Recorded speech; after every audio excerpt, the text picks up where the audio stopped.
Hello and welcome to It Was a Movie. This is Colin. This is Niall. This is the movie Cyborg 2: Glass Shadow from 1993, starring Angelina Jolie as Cash Reese. You may know her from Lara Croft and Girl Interrupted and other stuff. We have Elias Koteas, who plays Colt, Rex, who actually is connected somewhat to the movie we watched a couple of weeks ago, Teenage Mutant Ninja Turtles 2, because in 1 and 3 he plays Casey Jones. Oh, okay, cool. Yeah. Jack Palance as Mercy, the TV screen helper of everybody. The eyeball. The eyeball and eyeball mouth thing. Yeah. He of Oscar winning for Best Supporting Actor for City Slickers in 1991, but also a bunch of country and restaurants. Billy Drago as Danny Bench, the bounty hunter, which he kind of turns it up to 12 in a movie where nobody turns it up to 12. Karen Shepherd and then Alan Garfield round up everybody in the movie. It runs for 99 minutes. It's quite a chunk of time, given that it's a bit of a crap movie. IMDb, 4 out of... Sorry, thought I would just drop that in there. IMDb, 4 out of 10. Letterboxd, 1.9 out of 5. Rotten Tomato, no score. Metacritic, no score. What did you make of Cyborg 2: Glass Shadow? I think Glass Shadow is the right phrase. It's nothing like Cyborg 1, other than it has a flashback for some reason with Jean-Claude Van Damme popping up. Oh, we could be like this. Ooh, remember this movie? This movie was bad, but wasn't nearly as bad as this one. Remember that movie? Yeah. So, well, the storyline had nothing to do with the original movie. This movie was pants. Yeah, everything about it. For the movie that it is, cyborgs, the cost of a cyborg's life, human interactions with cyborgs, that could be good. It could be Blade Runner, but it's not. It's ridiculous. It's such a rip-off of Blade Runner, even with the horrible city graphics and the flames popping up into the air. It's like, that's Blade Runner, but really bad graphics. At least the original Cyborg movie kind of built its own world. It tried to stand by itself. This, as you say, is just a really cheap knockoff of a completely different movie, a different franchise, a different look and feel, a different vibe. Why not continue with the original Cyborg movie and have a little bit of a continuity, a bit more throwback to the first movie? There's nothing in it other than having a flashback. They probably paid for 15 seconds of Jean-Claude's face. Yeah. Interesting, isn't it, that we have 2 movies in a row where Kobayashi is the name of the antagonist. It's one of the first things it says in the movie as well. It's crazy. In the future, the Kobayashi. Oh, I thought they hated dogs. Cats and cyborgs now. And there is a cyborg dog in this. 2 movies in a row with cyborg dogs. Oh, and this actually really... So actually, the background of picking this movie was we have this little tool we made, and we chose 5 random movies just out of nowhere, and then we just chose this one because it seemed like the worst one. And it's Kobayashi and cyborg dogs, and I love dogs. Had a cyborg dog and Kobayashi. Weird. Yeah, it's almost like we planned it.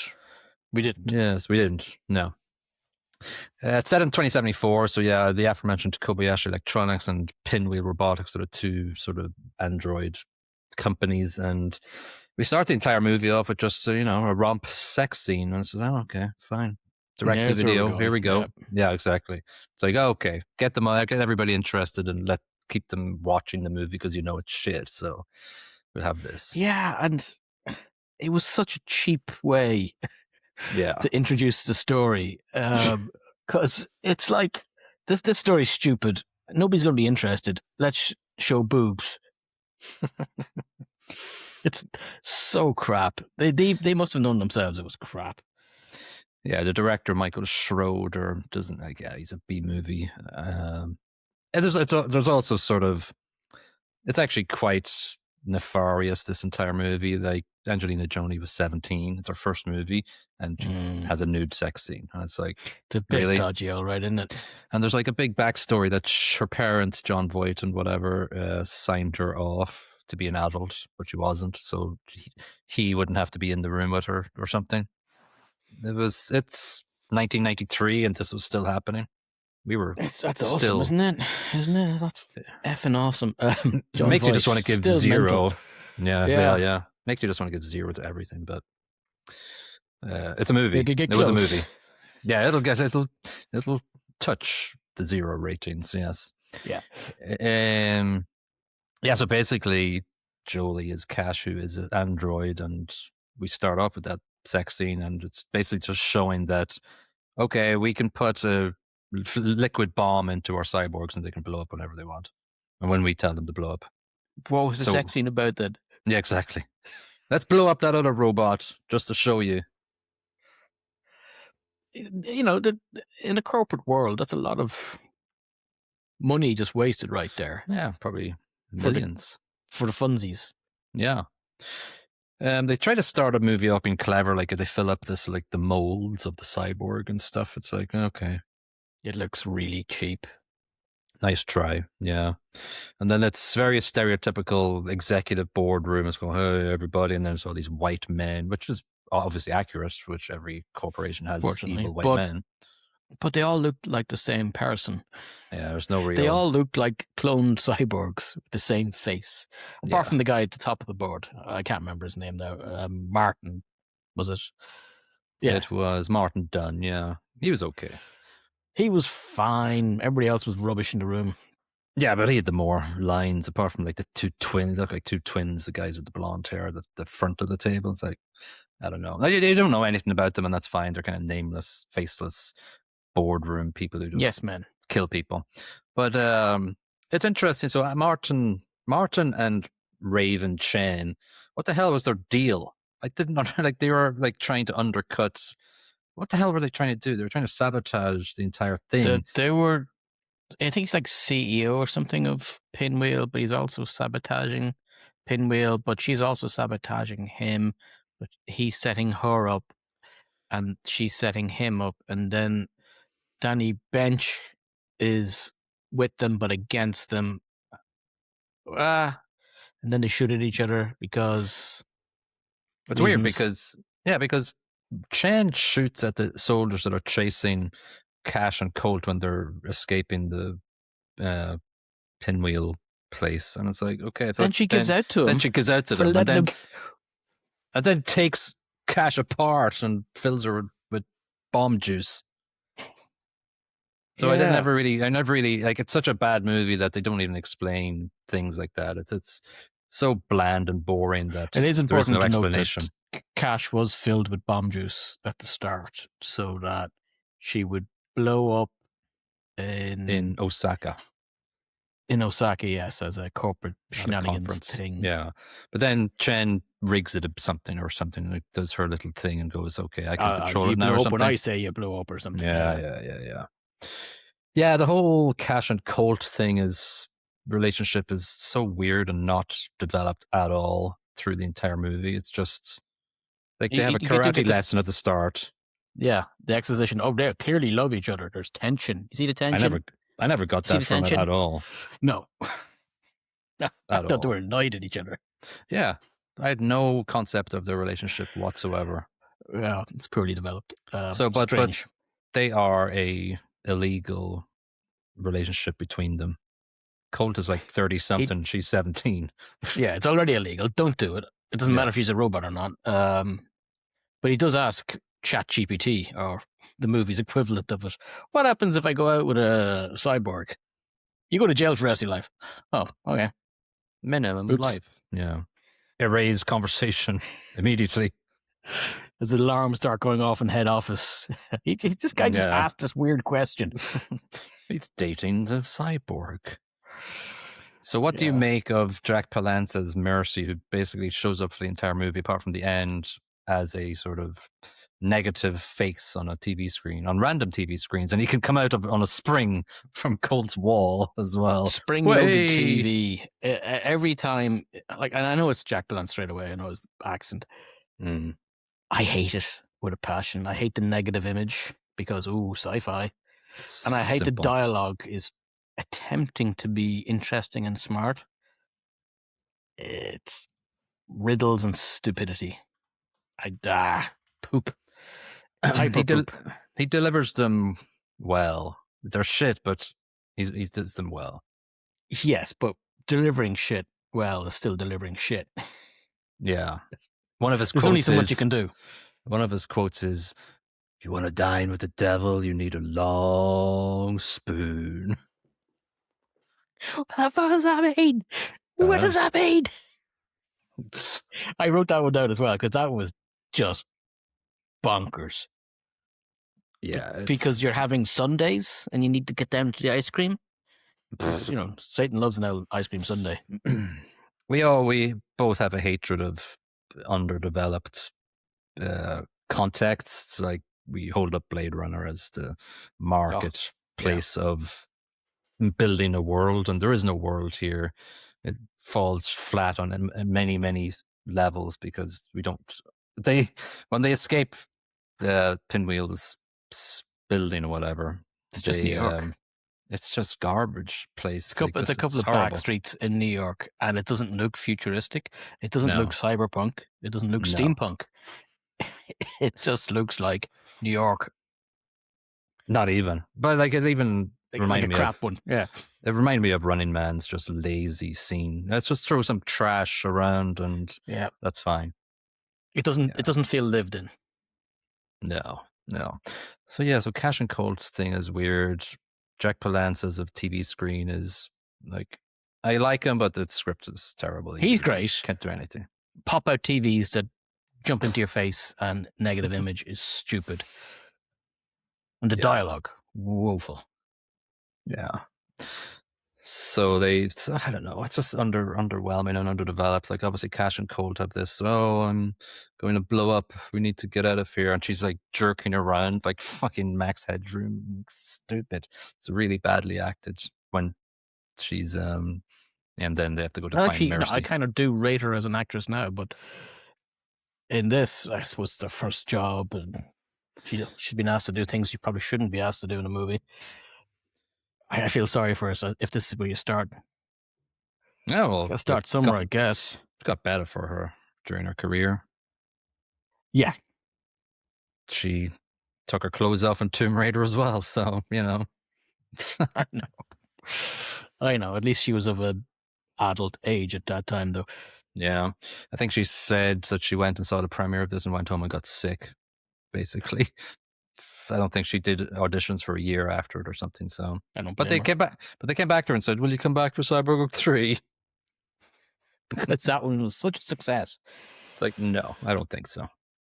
Yeah, I didn't check. This went straight to DVD VHS. I'm assuming, because there's no way I made a. Yeah, there's no money budget or cash box office or anything. So obviously it lost money. But they did Cyborg 3, so it must have done something. Oh, that's what we review next week, right? Yeah, Cyborg 3.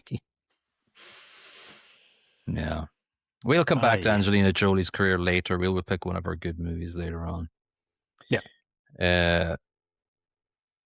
All right, so the other big character is Danny Bench, played by Billy Drago, who he doesn't phone it in. He sort of comes in like a hurricane. He's got skin issues 11. and he's like constantly pulling at his cheeks, but he comes in and is total contrast to the rest of the crew, the cast. It's just, he's over the top and weird, and probably he's always weird. Every role I've seen him in, he's weird. Like, the one that really sticks out in my mind is the Untouchables. I love them. Yeah, I feel sorry for him. He's acting his little heart out here, and he's surrounded by garbage. Yeah. To be honest with you, I watched it last night and I can't even remember what the hell happened. They want to go to a nightclub and there's some sort of palmistry person there, and Angelina Jolie just kicks the shit out of him because Oh, they're you've got high energy for a cyborg or something. you want Do you want a work. job? No. Punch, punch, punch. Ninjas. Yeah. Oh, To be honest with you, pads. that's one thing. Like I know there's lots and lots wrong with this thing, but it's a movie that should be centered around Cash, Angelina Jolie. But then when the push comes to shove and it's the end fight, it's Colt who does the fighting. So why don't you get the cyborg to do the fighting? It's about her. The fighting machine. Yeah, no, let the dude do it. Yeah. It makes no sense. Yeah, he's a guy. It.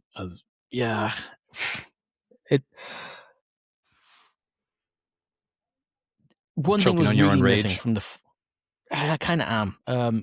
Jean-Claude Van Damme sold the first movie, and his ability to do the splits at every second scene sorely missing here. There was a bit of world building in that movie, and you could get behind the characters a little bit. Now, I'm remembering from 20 odd years ago, but there was a bit of heart to it. This is just empty, and every scene feels like it's just okay. Now you guys go in there and do the bit. It's a set. The extras are doing their thing. Actors come in, they can't really be arsed. Yeah, Feels cheap. Feels lazy. I think nobody seems like they want to be there. I think a prime example of that is the set piece scene with Chen, Cash, Colt, and obviously Bench before that. But the stage and the choreography of the fighting between Chen and Colt is just terrible. It's bad. And then, like, at one point, Cash gets shocked or winded or something, and she's leaning up against the kitchen of this display thing, and she just stays there for like a minute until Chen kicks the shit out of Cash. It's just a Colt. It's just sort of bad, and then she gets kicked into electricity thing and dies. Yeah, that's some shoddy electrician work there, if you ask me. Yeah, but it was just bad, so badly. It was lame, and every time there was an action scene, this horrible music came on that sounded like Baywatch when dramatic scenes were happening in Baywatch. It was just weird piano things. Ghosts and Goblins on from Capcom. Yes, that's what I have. That's what it reminded me of. 8-bit, but not as. But it didn't fit. You know, it was out of time with the sequences. Like when the action ramped up, the music didn't ramp up with it. It just kind of did its thing because this is the piece of music we're going to use here. Okay, there we go. Yeah, it's bad music. It's really shocking. Really paint by numbers. So they make it to the shipyard where what's his name again? Mercy. Mercy. Yeah, and so it's the most weirdest part of the movie and the most troubling part is the sex scene, which is interspersed with Mercy just staring at a photo of his wife. I thought he was going to flick on the monitors, and start looking at them in their bedroom. Where did this bedroom come from? They're in a fucking shitty ship. It's like this 4-poster bed and orange soft lighting around. They explained Mercy's background, and I just didn't understand what they were saying. He was a ship or something, and then he was rebuilt as a cyborg, but he was a person or something. Yeah. And I thought maybe I should rewind, and I thought maybe I'm not going to bother. No, I don't care. I think he's the cyborg. Is he a person? I don't care. He's the cyborg because he got injured a lot and he lost most of his body parts. And I think he must have been married to a normal woman, and she died, obviously. And he stays the same, basically. Then he got a waifu. A waifu? Did he? Because that was the girl that messed up Bench, apparently. The cyborg. So, no, not Chen. When Bench's backstory is that he got taken out by, or taken out by a cyborg before he killed that cyborg. Oh, right, yes. So that's the connection between him and Mercy. That was so disjointed. They don't even meet. No, there's no antagonism between those two guys. There should be. Yeah. He killed my robot wife.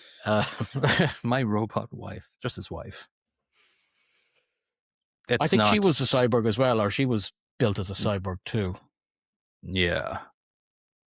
Because he was Bench is kind of like a Blade Runner, right? Right. And Mercy's the same sort of arc as Cash, and that's why he's helping, because he sort of escaped and found his boat yard, and that's where he lives his life. And Cash wants to do the same. She wants to escape her life of misery as a cyborg. How did he get in the telly? Well, the scene where they escape Pinwheel's compound, and Angelina Jolie plugs a 2-pin socket into her back for a TV, and then the TV straight away connects to Mercy. Where's the power? I love it. No, she plugs it into her spine or something. Yeah, I guess she's power. It didn't look like a Wi-Fi TV. It looks like an old school CRT thing. It was an old TV. Impressive that he could connect over the air. Yeah, garbage powered. Yeah, it's just bad. Yeah. So we have this final thing. This is weird because they're okay. I'll help you out, but you need to fight in this underground thing, and then you can get the money for the boat to leave to go to Mumbai. Mumbai. No, it was. No, it wasn't. It was Kenya. It was Mombasa. Mombasa. Sorry. Yes. Yeah. Is that in Kenya? No, I can't remember. Sudan? No. Yes. I don't know. Tanzania. 42. It doesn't matter because the scene at the end isn't in Mombasa. No, it's in America, Utah desert or something. Yeah. It's so stupid. So obviously America. But yeah, so Colt has to fight in this thing. So, it's a new person as well. Okay. It's going to be benches, isn't it? Okay, fine. But this is where I think Jolie, because all Jolie does is stand in the arena, and then when he's getting his ass kicked, the guy goes, she's like, oh, I'm going to go in. And she's like, no, you'll lose the bet. You'll lose all the money. Get the monies. Yeah. It's, again, a terribly choreographed fight scene. When they're explaining it, it was like, okay, first round, no blades. Second round, 1 blade. Third round, 2 blades. I'm like going, oh, they get a knife. 1 knife in the second round, 2 knives in the second. No, it's the propellers of the fucking boats. One goes, whee! What's the point? And then, obviously, right, fine. One of them, like, he obviously pushes Bench in to decapitate him or to fuck him up. He was benched. But that's so badly shot, too, because we have a camera angle of Colt, just his hand going out of shot, and we don't see anything. We just see him shaking as he pushes off the screen. I want his face covered in goo. Off. Yeah, I want splashback. It's because his entire he has a very bad luck of getting his face fucked up. Like, he's only recovering from plastic surgery, and then Chen, I think, does his face in right halfway through the movie, and his face is all fucked up. Yeah, he gets the final buzz cut to his head. Oh, a little off the top, sir. Yes, short back and sides. Yeah. Yeah, so they hop on a boat and fuck off then. That's it. Oh no, sorry. Well, we have to mention that Mercy comes out with a fucking gun going, hello, everyone. Oh yeah, I'm out of the TV screen. Yeah. A TV screen falls from on high. That's right.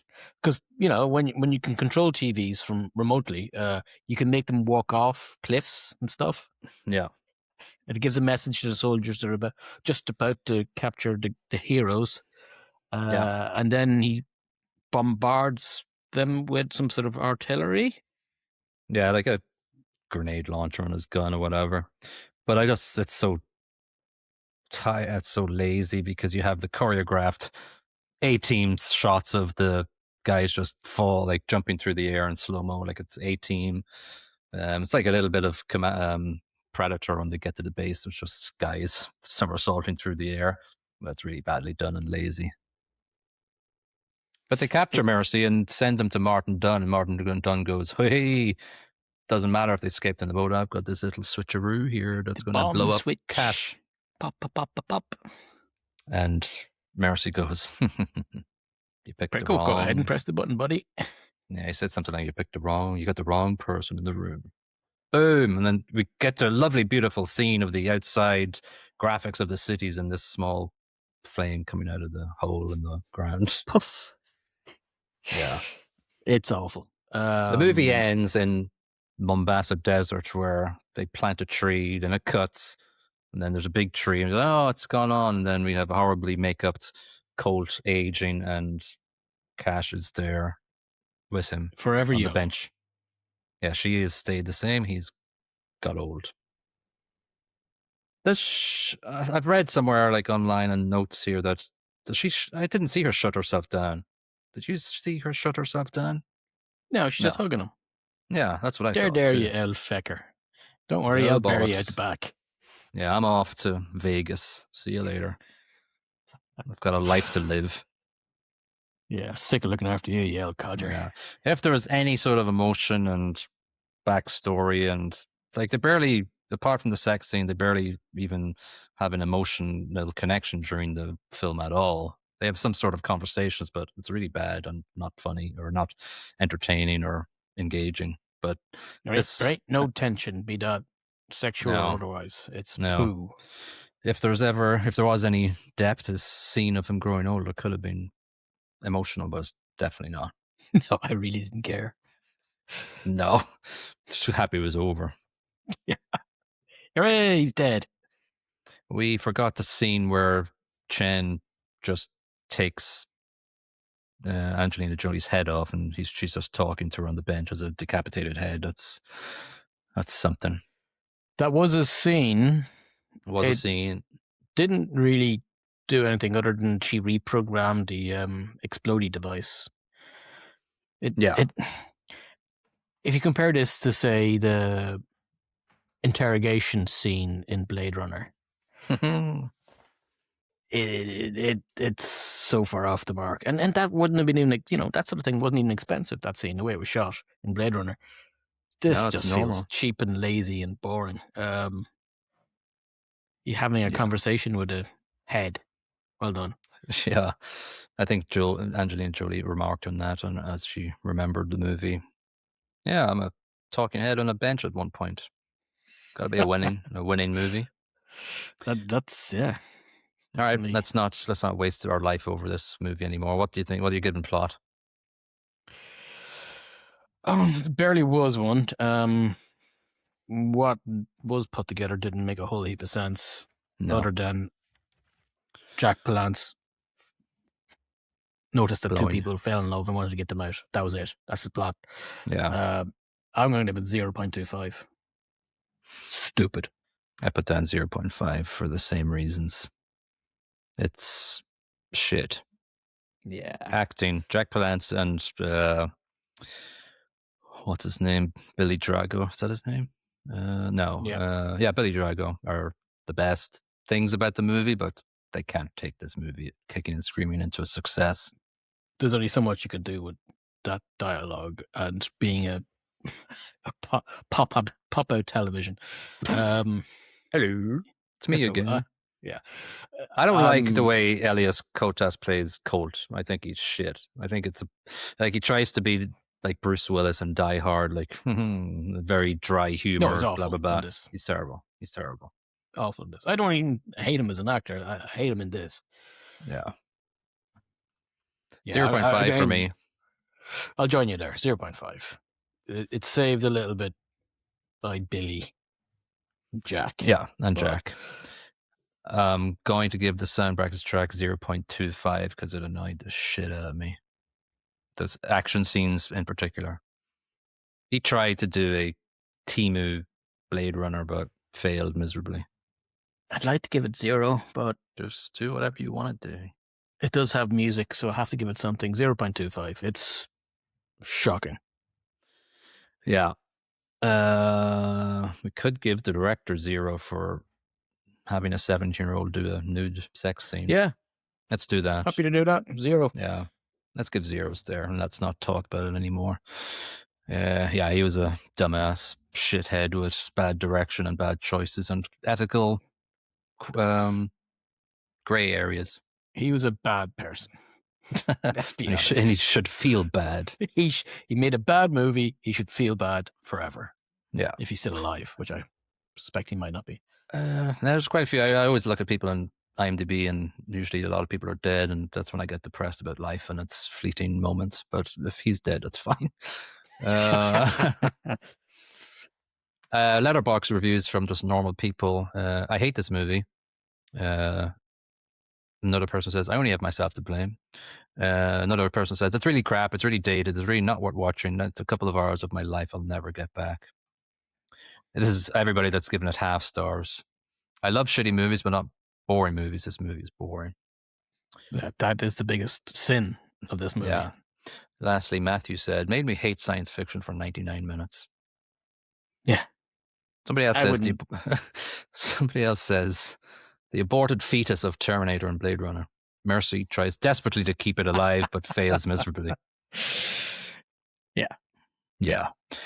But some people have given it 5, so let's see what they say. And somebody says perfect amount of sci-fi cheese. This is a real classic with Angelina Jolie when she just was a girl, and I love the movie very much, and the atmosphere in this futuristic cyberpunk world. He's a moron. All something 90s, straight to the VHS DVD sci-fi trash with Angelina Jolie as a cyborg. It really is like a low-budget Blade Runner, but honestly, it didn't look that bad. Ending is pretty hilarious. 5 stars. I think the reviewers of this are as bad as the movie. Yeah. Yeah. Definitely have to be on something to find this in any way acceptable. Well, let's forget about it then. Let's wipe our brains as if we were cyborgs. Oh, nice. It was barely a movie. Technically a movie. Yeah. Let's hope for a movie in the next episode. If you haven't rated us on the platform you're listening to us or watching us on, please do so. We'll see you in the next episode. Bye-bye. Cheerio.